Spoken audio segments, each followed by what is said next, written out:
હાલો મિત્રો, આજે આપણે 12 જીવ વિજ્ઞાન પ્રકરણ નંબર 5 એમાં મેન્ડલના પ્રયોગોમાં મેન્ડલનો દ્વિસંકરણ પ્રયોગ આપણે સમજીશું. આ પ્રયોગ 4 માર્કમાં પૂછાય છે. મેન્ડલનો દ્વિસંકરણ પ્રયોગ, આપણે આગળ એક સંકરણ પ્રયોગ જોઈ ગયા. એમાં જોઈ ગયા કોઈ પણ લક્ષણ માટે જવાબદાર જે ઘટક છે એને આપણે કારકો તરીકે ઓળખી ગયા. અને મેન્ડલના જણાવ્યા મુજબ કોઈ પણ લક્ષણ માટે કોઈ પણ કારકની બે અભિવ્યક્તિ હોય છે. દાખલા તરીકે આપણે મેન્ડલના 7 જેટલા લક્ષણો જોઈ ગયેલા, એમાં જુદી જુદી અભિવ્યક્તિઓ જોઈ ગયેલા. તો કોઈ પણ એક લક્ષણ એની બે અભિવ્યક્તિઓ હોય છે, અને એક જ લક્ષણની અભિવ્યક્તિને અથવા વારસાગમનને ધ્યાનમાં રાખીને જે પ્રયોગ કરવામાં આવે છે તેને એક સંકરણ પ્રયોગ તરીકે ઓળખવામાં આવે છે, એવું આપણે જોઈ ગયા. તો અહીંયા દ્વિસંકરણ પ્રયોગમાં બે લક્ષણોના વારસાને અથવા બે લક્ષણોની અભિવ્યક્તિને ધ્યાનમાં રાખીને યોજાતા સંકરણને દ્વિસંકરણ કહેવાય. એક જ લક્ષણની અભિવ્યક્તિ અથવા વારસાગમનને ધ્યાનમાં રાખીને પ્રયોગ કરવામાં આવે તો એને એક સંકરણ પ્રયોગ કહેવાય, અને બે લક્ષણોના વારસાગમનને ધ્યાનમાં રાખીને જે પ્રયોગ કરવામાં આવે તો એને દ્વિસંકરણ પ્રયોગ તરીકે ઓળખવામાં આવે છે. હવે મેન્ડલે બે લક્ષણ કયા લીધા? તેમણે બે લક્ષણ પસંદ કર્યા. એક બીજનો આકાર અને બીજું લક્ષણ બીજનો રંગ. એક સંકરણ પ્રયોગ પરથી મેન્ડલને પ્રભાવી અને પ્રચ્છન્ન અભિવ્યક્તિની માહિતી મળી ચૂકેલી હતી. તો બીજના આકાર બાબતમાં ગોળ આકાર અને ખરબચડા આકાર બે આકારના બીજ હતા. એમાં ગોળ આકાર એના માટેના જનીન પ્રભાવી છે, જ્યારે ખરબચડા આકાર એના માટેના જનીન પ્રચ્છન્ન છે. તો પ્રભાવી જનીન માટે ગોળ માટે આપણે રાઉન્ડ કહીશું, એટલે આર સંજ્ઞા વાપરીશું. અને એક જ લક્ષણની અભિવ્યક્તિ માટે આપણે એક જ સંજ્ઞાનો ઉપયોગ કરવો પડે. પ્રભાવી અભિવ્યક્તિને કેપિટલ લેટરમાં અને પ્રચ્છન્ન અભિવ્યક્તિને સ્મોલ લેટરમાં દર્શાવવામાં આવે છે. એટલે ગોળ આકારના બીજ માટેનું જે જનીન છે એ કેપિટલ આર જનીન છે, અને ખરબચડા આકાર એના માટેનું જનીન છે એને આપણે કહીશું સ્મોલ આર જનીન. હવે ગોળ આકારના જે બીજ છે એના માટેનું જનીન પ્રભાવી છે, એટલે કેપિટલ આર જનીન ખરબચડા આકારના જનીન સ્મોલ આર પર પ્રભાવી છે. એટલે કે કેપિટલ આર પ્રભાવી છે, સ્મોલ આર પ્રચ્છન્ન છે. એ જ રીતે આપણે લઈએ બીજું લક્ષણ બીજનો રંગ. તો બીજના રંગમાં બે અભિવ્યક્તિ હતી, પીળા રંગના બીજ અને લીલા રંગના બીજ. એમાં પીળા રંગના બીજનું લક્ષણ પ્રભાવી છે, જ્યારે લીલા રંગના બીજનું જે લક્ષણ છે પ્રચ્છન્ન છે. અહીંયા પણ આપણે એક લક્ષણ માટે એક જ સંજ્ઞા વાપરીશું, એટલે પ્રભાવી પીળો છે, યલો એટલે વાય સંજ્ઞા વાપરીશું. પીળા રંગના બીજ માટેનું જનીન પ્રભાવી છે, એટલે એના માટે કેપિટલ વાય સંજ્ઞા લઈશું આપણે. અને લીલા રંગના બીજ એ પ્રચ્છન્ન છે, એના માટે સ્મોલ વાય સંજ્ઞા વાપરીશું અહીંયા. હવે જે પ્રયોગથી જે સજીવથી પ્રયોગની શરૂઆત થાય છે એને પિતૃ પેઢી અથવા પી પેઢી તરીકે ઓળખવામાં આવે છે. અને એક સંકરણ પ્રયોગમાં જે રીતે મેન્ડલે ખાતરી કરેલી હતી એ જ રીતે અહીંયા પણ એમણે જે પિતૃની પસંદગી કરી એની ખાતરી એના બીજને વાવીને કરી લીધી હતી, અને એ લક્ષણની અભિવ્યક્તિ માટે શુદ્ધ છે અને સમયુગ્મી છે તેની ખાતરી કર્યા બાદ આ પ્રયોગની શરૂઆત કરેલી. તો એમણે પિતૃ પેઢી તરીકે એક પિતૃની અંદર સમયુગ્મી પીળા અને ગોળ બીજ લીધા, અને બીજા પિતૃની અંદર સમયુગ્મી લીલા અને ખરબચડા બીજ. સમયુગ્મી એટલે આપણે જોઈએ કે શુદ્ધ છે લક્ષણની અભિવ્યક્તિ માટે. તો સમયુગ્મી પહેલા પિતૃ કેવા છે? પીળા અને ગોળ બીજ ધરાવતા, શુદ્ધ છે. હવે કોઈ પણ લક્ષણ માટેના જનીનો હંમેશા જોડમાં આવેલા હોય છે, એટલે પીળા બીજ માટેના જનીનની સંજ્ઞા આપણે જોઈ ગયા છે કેપિટલ વાય. એટલે અહીંયા એની જોડ છે બીજના રંગ માટે વાય વાય આપણે દર્શાવીશું. અને ગોળ બીજ માટે આપણે સંજ્ઞા જોઈ ગયા છે કેપિટલ આર, જે પ્રભાવી છે એ પણ જોડમાં હોય છે, તો એના માટેનું જનીન બંધારણ છે કેપિટલ આર કેપિટલ આર. તો પહેલા પિતૃ જે પીળા અને ગોળ બીજ ધરાવતા છે એનું જનીન બંધારણ છે capital Y capital Y, capital R capital R. એક લક્ષણ માટેના જનીનોની જોડ, બીજા લક્ષણ માટેના જનીનની જોડ. એ જ રીતે સમયુગ્મી લીલા અને ખરબચડા જે બીજ છે, લીલા બીજ માટે આપણે જોઈ ગયા છે પ્રચ્છન્ન છે એટલે સ્મોલ વાય, તો એના માટેનું જનીનની જોડ સમયુગ્મી છે એટલે સ્મોલ વાયની જોડ. અને ખરબચડા એ પણ સમયુગ્મી છે અને પ્રચ્છન્ન છે, તેના માટે આપણે જોઈ ગયા સ્મોલ આર. તો આ રીતે પહેલા પિતૃ કે જેમાં બંને પ્રભાવી લક્ષણ અને બીજા પિતૃની અંદર બંને પ્રચ્છન્ન લક્ષણ હોય તેવા છોડ એમણે પસંદ કર્યા. હવે આવા છોડ વચ્ચે એમણે પરફલન કરાવતા F2 પેઢીમાં બધા જ છોડ વિષમયુગ્મી અને પીળા અને ગોળ બીજ ધરાવતા પ્રાપ્ત થયા. હવે પરફલન માટે આપણે આગળ જોઈ ગયા છીએ કે વ્યંધીકરણ અથવા ઇમેસ્ક્યુલેશન અને બેગિંગ પદ્ધતિનો ઉપયોગ કર્યો. કોઈ પણ એક છોડમાંથી એનું પુષ્પ પરિપક્વ બને તે પહેલાં કાળજીપૂર્વક એમાંથી પુંકેસર દૂર કરી દીધા. એટલે આ ક્રિયાને આપણે વ્યંધીકરણ અથવા ઇમેસ્ક્યુલેશન તરીકે ઓળખી ગયા છે.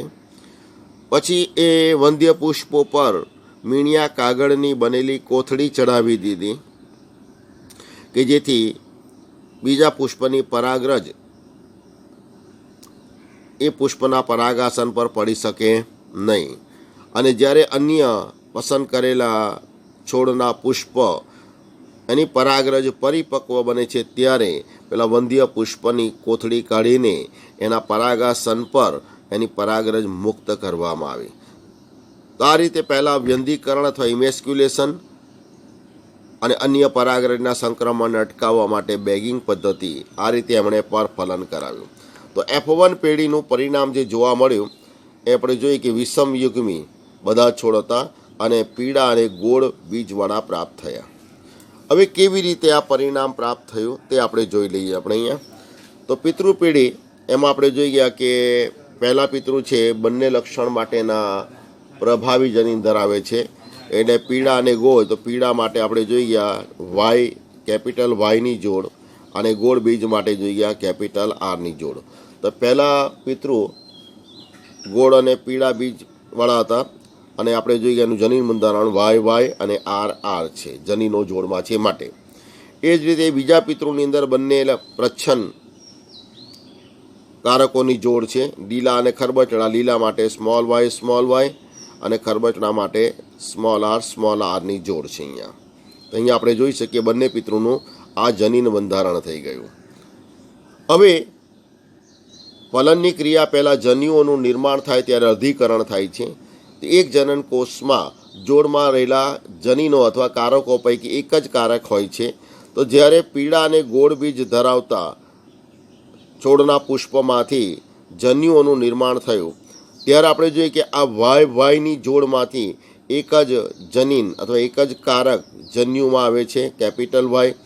આમાં પણ આરની જોડ છે એટલે એમાં પણ એક જ જનીન અથવા એક જ કારક આવશે કેપિટલ આર. એટલે આમાં જે જન્યુઓનું નિર્માણ થશે, અહીંયા આપણે બતાવ્યું છે જન્યુઓનું નિર્માણ થશે, એ જન્યુઓની અંદર એક રંગ માટેનું જે જનીન છે કેપિટલ વાય અને બીજું બીજની સપાટી માટેનું જનીન છે સ્મોલ કેપિટલ આર. તો આના જન્યુમાં જનીન બંધારણ થશે કેપિટલ વાય કેપિટલ આર. એ જ રીતે જ્યારે લીલા અને ખરબચડા બીજ એમાંથી જ્યારે જન્યુઓનું સર્જન થશે તો વાયમાંથી એક જ કારક અથવા એક જ જન્યુ સ્મોલ વાય આવશે, સ્મોલ આરમાંથી સ્મોલ આર. એટલે લીલા અને ખરબચડા બીજમાં જે જન્યુ સર્જાય છે એમાં પહેલા લક્ષણ માટેનું સ્મોલ વાય કારક, બીજા લક્ષણ માટેનું સ્મોલ આર કારક.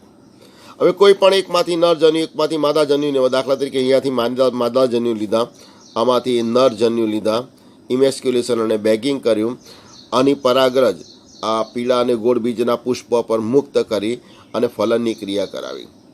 તો આ ફલનને આપણે કહીશું પરફલન. શું કહીશું આપણે એને? પરફલન. જુદા જુદા લક્ષણ ધરાવતા સજીવ વચ્ચે ફલનની ક્રિયા થાય છે એટલે પરફલન કહીશું. અને પરફલનને કારણે હવે F1 પેઢી એની અંદર જે જનીન બંધારણ આવે છે તો અહીં આપણે જોઈ શકીએ એક લક્ષણ માટેના જનીનની પાછી જોડ બનાવવી પડે. તો પહેલાં રંગ માટેનું જવાબદાર જનીન પહેલા પિતૃમાંથી આવે છે કેપિટલ વાય. તો આ જ લક્ષણ માટેનું બીજું જનીન બીજા પિતૃમાંથી આવે છે સ્મોલ વાય. એટલે અહીંયા પહેલા લક્ષણ માટે જનીનની જે જોડ બને છે એ કેપિટલ વાય અને સ્મોલ વાય એટલે કે વિષમયુગ્મી જનીનની જોડ બને છે. અને આપણે જોઈ ગયા છે કે જ્યારે વિષમયુગ્મી જનીનની જોડ બને ત્યારે પ્રભુતાનો નિયમ લાગે. પ્રભાવી જનીનની હાજરીમાં પ્રચ્છન્ન જનીનનું લક્ષણ વ્યક્ત થતો નથી. એટલે આ જનીનની જોડના લક્ષણમાં આ કેપિટલ વાય જનીન એનું લક્ષણ વ્યક્ત થશે અને કેપિટલ વાય જનીન એ પીળા રંગ માટે છે. એટલે અહીંયા F1 પેઢીના જે બીજ બનશે એ પીળા બનશે. બીજા લક્ષણ માટેના જનીનની જોડમાં જઈશું. પહેલા પિતૃમાંથી કેપિટલ આર કારક આવે છે, બીજા પિતૃમાંથી સ્મોલ આર કારક આવે છે. એટલે અહીંયા બીજા લક્ષણ માટે જે જનીનની જોડ બને છે, કારકની જોડ બને એ પણ વિષમયુગ્મી બને છે. તો એમાં પ્રભુતાના નિયમ મુજબ કેપિટલ આર જનીનનું લક્ષણ વ્યક્ત થશે અને કેપિટલ આર જનીન આપણે જોઈ ગયા કે ગોળ બીજ માટે છે એટલે અહીંયા પણ ગોળ બીજનું લક્ષણ વ્યક્ત થશે. તો આ રીતે પરફલનને કારણે જે બીજ સર્જાયા એ બીજને વાવી જોયા અને વાવી જોતા જે સંતતિ સર્જાઈ એને F1 પેઢી તરીકે ઓળખવામાં આવે છે. અને આપણે જોઈએ તેમ દરેક છોડની અંદર દરેક બીજમાં આ જનીન બંધારણ હોવાથી જેટલા છોડ સર્જાય છે એ દરેક છોડમાં આ જ લક્ષણ પીળા અને ગોળ બીજનું જ જોવા મળે છે. બીજું કોઈ લક્ષણ એમાં જોવા મળતું નથી. હવે આપણે આગળ પણ જોઈએ એક સંકરણમાં પણ કે F1 પેઢીમાં જે છોડ મળે છે એની વચ્ચે સ્વફલન થવા દેતા F2 પેઢીમાં કયું પરિણામ જોવા મળે છે. તો અહીંયા F2 પેઢીમાં જે પરિણામ જોવા મળે છે એ F2 પેઢીમાં પીળા અને ગોળ બીજ ધરાવતા 16માંથી 9 છોડ જોવા મળે છે. પીળા અને ખરબચડા બીજ ધરાવતા 16માંથી 3 જોવા મળે છે. લીલા અને ગોળ બીજ ધરાવતા 16માંથી 3 અને લીલા અને ખરબચડા બીજ ધરાવતા છોડ 16માંથી 1 જોવા મળે છે. તો આવું કેમ જોવા મળે છે? આ પરિણામ કેવી રીતે આવે છે? તેના માટે આપણે F2 પેઢીનું પરિણામ એના વિશે આપણે જરાક ચર્ચા કરી લઈએ. તો અહીંયા આપણે જોઈ ગયા કે F1 પેઢી છે એનું દરેકનું જનીન બંધારણ આ પ્રકારે છે capital R small R capital Y small Y. હવે એમાંથી હવે F2 પેઢી માટે જ્યારે જન્યુઓનું નિર્માણ થશે તો પહેલાં 2 તો મૂળભૂત બંધારણ ધરાવતા જન્યુઓ સર્જાશે. પહેલા પ્રકારના જે જન્યુ છે આપણે જોઈ ગયા છે કેપિટલ આર અને કેપિટલ વાય બંધારણ ધરાવતા જન્યુ સર્જાશે. બીજા જે જન્યુ સર્જાય છે એ આપણે જોઈ ગયા સ્મોલ આર અને સ્મોલ વાય જનીન બંધારણ ધરાવતા જન્યુઓ સર્જાય છે. અને એ ઉપરાંત આપણે જોઈએ તો જ્યારે અર્ધીકરણની ક્રિયા થાય છે ત્યારે વ્યતિકરણ પૂર્વાવસ્થા 1ની અંદર વ્યતિકરણની ક્રિયા થાય છે. અને વ્યતિકરણ વખતે જ્યારે એની પેકાઈનીમાં અવસ્થા આવે છે ત્યારે જોડમાં આવેલા જે રંગસૂત્રો છે એની વચ્ચે વ્યતિકરણ રચાય છે. અને એ વ્યતિકરણને કારણે હવે આપણે દાખલા તરીકે આ જે રંગસૂત્ર છે પહેલું આના પર આપણે જોઈએ કે કેપિટલ આર જનીન છે અને આના પર છે કેપિટલ વાય જનીન. એના સમજાત રંગસૂત્ર પર અહીંયા આપણે જોઈએ સ્મોલ આર જનીન છે અને બીજા લક્ષણ માટે સ્મોલ વાય જનીન છે. જ્યારે વ્યતિકરણ થાય છે પેકેટિન અવસ્થામાં ઝાયગોટીન અવસ્થામાં બંને રંગસૂત્રો એકબીજાથી દૂર ખસે છે અને જ્યારે ડાયકાઇનેસિસ ઉપઅવસ્થા આવે છે ત્યારે આ રંગસૂત્રિકા જોડાણ સ્થાનેથી છૂટી પડી જાય ત્યારે એના ટુકડા થઈ જાય એટલે હવે આ રંગસૂત્રોનો ટુકડો આ રંગસૂત્ર સાથે જોડાઈ જાય છે અને આ રંગસૂત્રોનો જે ટુકડો છે એ બીજા રંગસૂત્ર સાથે જોડાઈ જાય છે. તો હવે અહીંયા ટુકડાની જો પરસ્પર અદલાબદલી થાય તો એના પર આવેલા જનીનોની પણ અદલાબદલી થઈ જાય છે. તો કેપિટલ આર જનીન જે પહેલા રંગસૂત્ર પર હતો એ બીજા પર જતું રહ્યું અને સ્મોલ આર જે જનીન છે એ બીજા પરને બદલે પહેલા પર આવ્યું. તો હવે આમાંથી જ જન્યુની જોડ સર્જા છે. તો કેપિટલ આર સાથે ખરેખર કેપિટલ વાય હતું, પણ હવે અહીંયા જનીનની જોડ બનશે એ કેપિટલ આરની સાથે સ્મોલ વાય આવી ગયું, જોઈ શકીએ આપણે આ રંગસૂત્ર પર, અને સ્મોલ આરની સાથે કેપિટલ વાય આવી ગયું. તો આ રીતે નવા જનીન જોડાણો ધરાવતા જન્યુઓનું પણ સર્જન થાય અને આપણે વ્યતિસંકરણ કહીશું. તો વ્યતિસંકરણને કારણે અહીંયા બે પ્રકારના જન્યુ મૂળભૂત સર્જાય છે, પણ સાથે સાથે બીજા બે નવા જન્યુનું પણ સર્જન થશે. અહીંયા આપણે જોઈએ કેપિટલ આરની સાથે સ્મોલ વાય અને બીજા પ્રકારના નવા જન્યુ આપણે જોઈએ તો સ્મોલ આરની સાથે કેપિટલ વાય જન્યુ. તો આ રીતે જે જન્યુઓ સર્જાય છે એ ચાર પ્રકારના જન્યુ સર્જાશે. તો હવે નર પુષ્પની અંદર, પુંકેસરની અંદર ચાર પ્રકારના આ રીતે નર જન્યુઓ સર્જાશે. એ જ રીતે માદાની અંદર પણ આ જ પ્રકારના ચાર જન્યુઓ સર્જાશે. તો હવે F1 પેઢીમાં એ જે પુષ્પ છે એની અંદર ચાર પ્રકારના જન્યુઓ સર્જાશે. ચાર પ્રકારના નર જન્યુ સર્જાય છે અને ચાર પ્રકારના માદા જન્યુ સર્જાય છે. હવે આ ચાર પ્રકારના નર જન્યુ અને ચાર પ્રકારના માદા જન્યુ વચ્ચે જો સ્વફલન કરાવીએ તેનું શું પરિણામ આવે છે એ આપણે જરાક જોઈ લઈએ. તો અહીંયા આપણે જોઈએ કે F2 પેઢીનું શું પરિણામ આવે છે.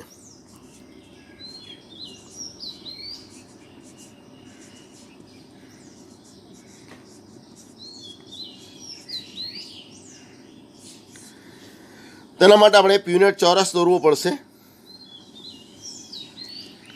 અને આ ચોરસની અંદર ચાર પ્રકારના નર જન્યુ અને ચાર પ્રકારના માદા જન્યુ વચ્ચે આપણે ફલનની ક્રિયા કરાવવાની છે. એટલે 4 ચોક 16 શક્યતાઓ આપણે લેવાની છે.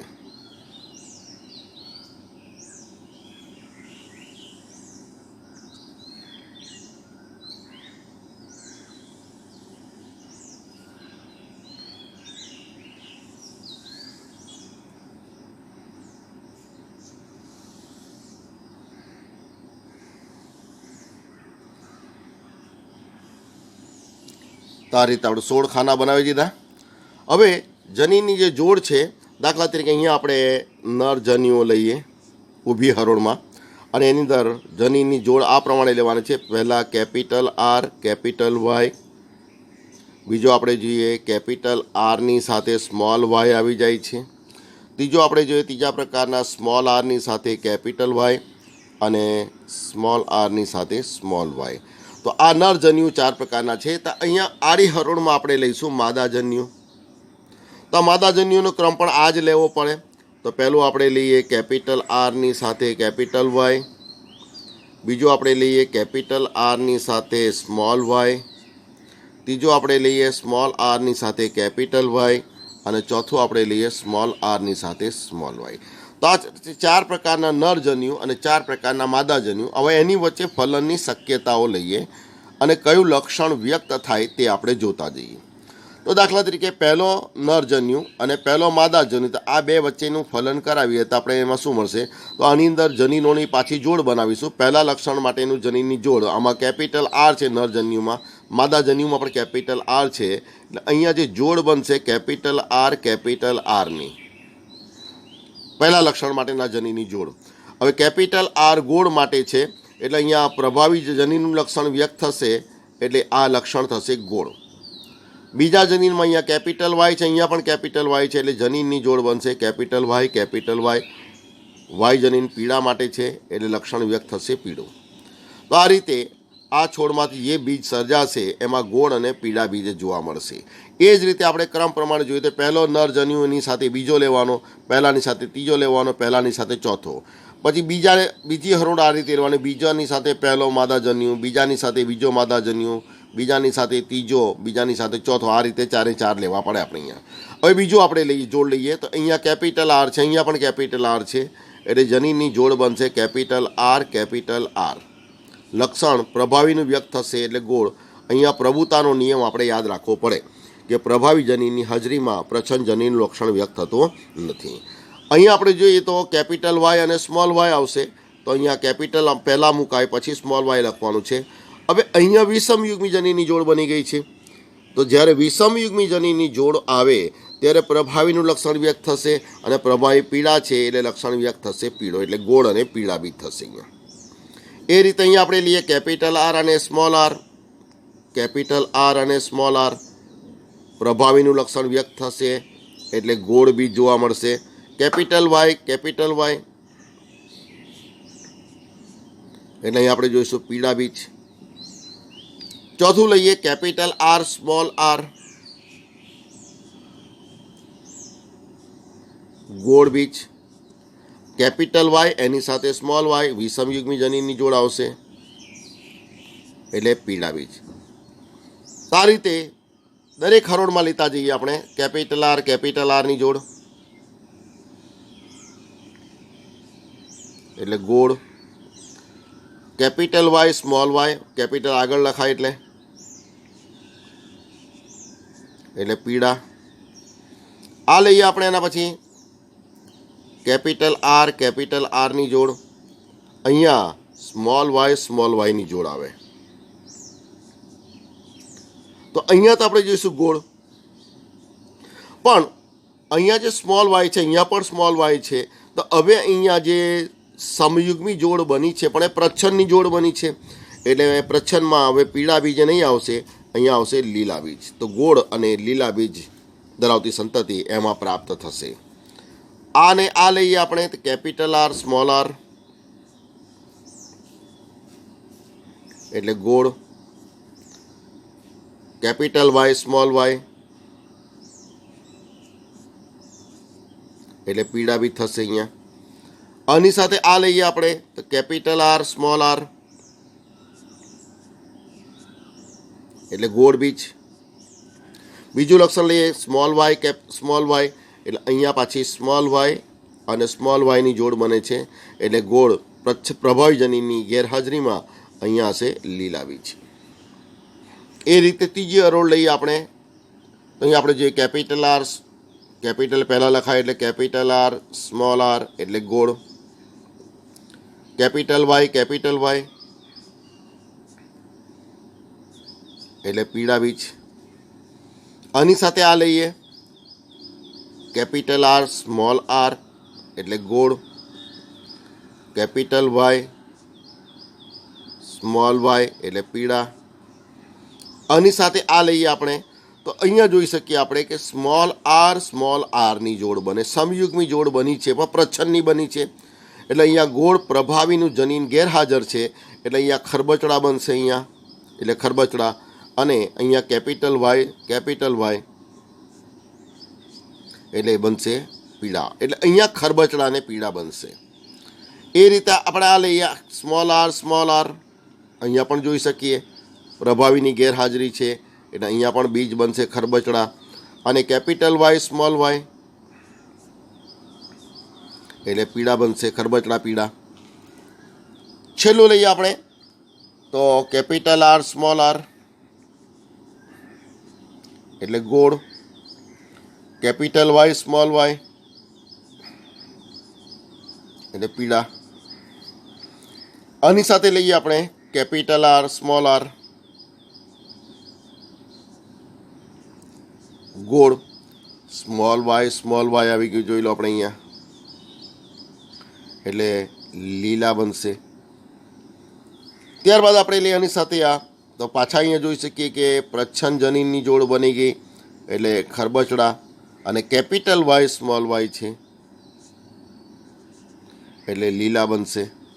અને છેલ્લાની અંદર આપણે જોઈ શકીએ કે સ્મોલ આર પહેલા લક્ષણ માટે બંને પ્રચ્છન્ન છે એટલે ખરબચડા. અને વાયની જોડ પણ કઈ બની છે સ્મોલ, એટલે લીલા, એટલે આ બનશે ખરબચડા અને લીલા. તો અહીંયા આપણે જે 16માંથી પહેલું આપણે જોઈએ કયા કયા બને છે.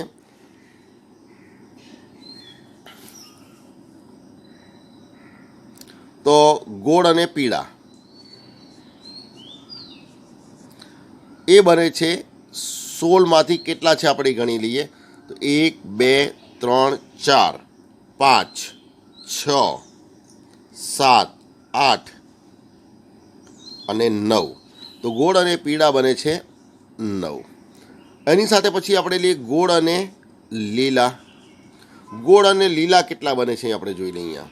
તો 1 2 3. તો ગોળ અને લીલા બને છે 16માંથી 3.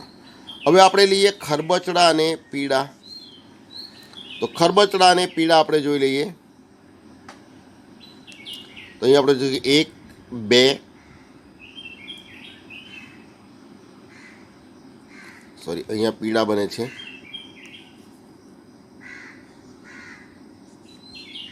3. તો ખરબચડા અને પીળા એ પણ બને છે 16માંથી 3. અને છેલ્લે આપણે જે ખરબચડા અને લીલા આ એક જ બને છે એટલે 16માંથી 1 બને છે. એટલે અહીંયા દ્વિસંકરણ જે પ્રમાણ મળે છે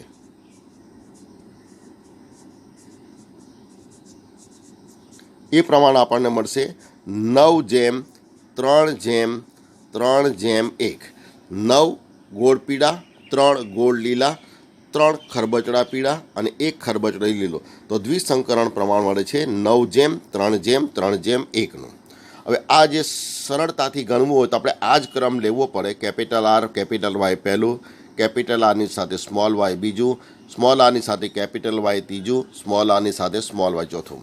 હવે સરળતાથી આ ગણતરી કરવા માટે આપણે જોઈએ તો આપણે દાખલા તરીકે અહીંયા કાટકોણ ત્રિકોણ બનાવી દઈએ.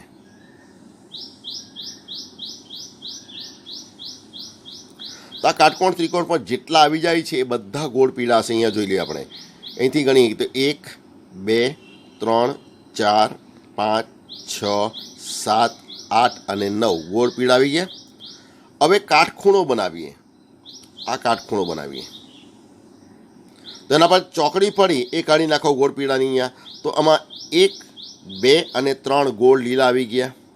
બીજો કાટખૂણો બનાવીએ આપણે તો આના પર આવતા 3 ખરબચડા અને પીળા આવી ગયા. અને છેલ્લો એક રહી ગયો અહીંયા તે ખરબચડો અને લીલો. તો આ રીતે દ્વિસંકરણ પ્રયોગમાં જે પ્રમાણ મળે છે એ પ્રમાણ છે 9:3:3:1નું પ્રમાણ. તો હવે આપણે જોઈએ કે આ જે પ્રમાણ ખરેખર સાચું છે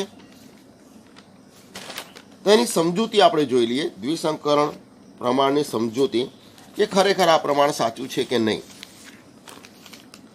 તો આગળ આપણે જોઈ ગયા છે દ્વિસંકરણ પ્રમાણમાં.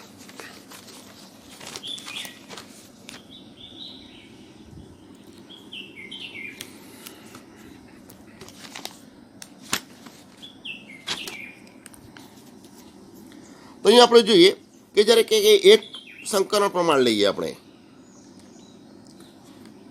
જો કોઈ બે લક્ષણો અથવા બે ઘટનાઓ એક સાથે બનતી હોય અને બંનેનું વિશ્લેષણ મુક્ત રીતે થતું હોય તેની સંભાવના કેટલી.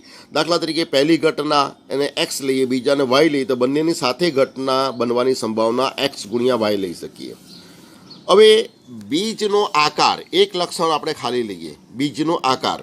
તો બીજનો આકાર લઈને એક સંકરણ પ્રયોગ કરીએ આપણે તો F2 પીડીમાં એનું જે પ્રમાણ મળે છે 3:1.